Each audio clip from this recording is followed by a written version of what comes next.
A murder mystery from the 1990s is now solved thanks to new DNA analysis, or at least solved in some ways. Washington County detectives have now identified the victim, which they are hoping will help them also find the killer. Fox 9's Corin Hoggard live in St. Paul tonight. Corin, this investigation still has a ways to go.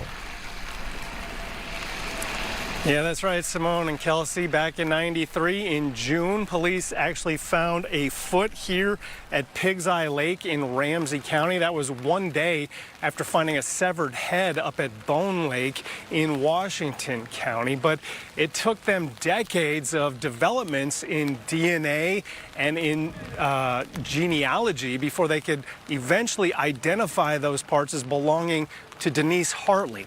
Now, she was a 27-year-old who was the youngest of 15 siblings who moved from Ohio to St. Paul in 1992 to get a fresh start. And when she came here, she left behind a daughter with her family. There's no record of a missing persons report, and a police sketch of the victim's face didn't really bear much resemblance to Hartley's earlier photos. Investigators never connected her to the body parts, and they struggled to find any thread to follow. I was confident that once the etching came out, somebody's going to see this person and recognize him. That was Monday, Tuesday, and now being Friday, we have nothing really to go on.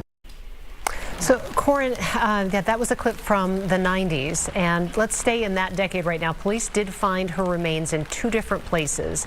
At the time, what other clues were they working with? Kelsey, they didn't really have a whole lot to go on, but the biggest clue from back in 1993 was an anonymous phone call that a man made to police confessing to the crimes, apologizing for it, and saying that they would find the remaining body parts under the Mendota Bridge. They searched the entire area around that, and they were not able to find anything relating to this case.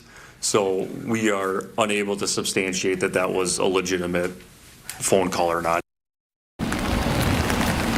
And much like DNA evidence, there have been a lot of developments helping police investigate phone calls. They couldn't trace that one back in 1993, but it's definitely still on their minds as they now have identified Denise Hartley as the victim. The next step that they take as they try to hone in on the killer is to now talk to her acquaintances and anyone she might have known that back in 1993, because they didn't know who she was, they couldn't track those people down either.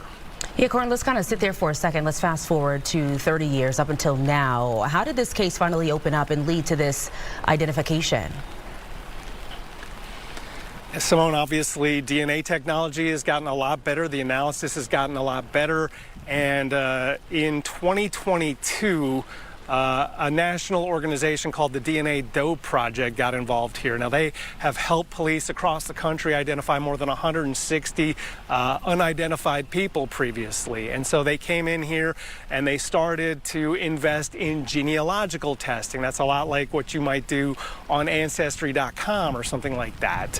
And so they eventually tied her DNA, Denise Hartley's DNA, from the DNA that police investigators had to a second cousin of the family. And then from there, they tied it to the 15 siblings, one of whom was missing.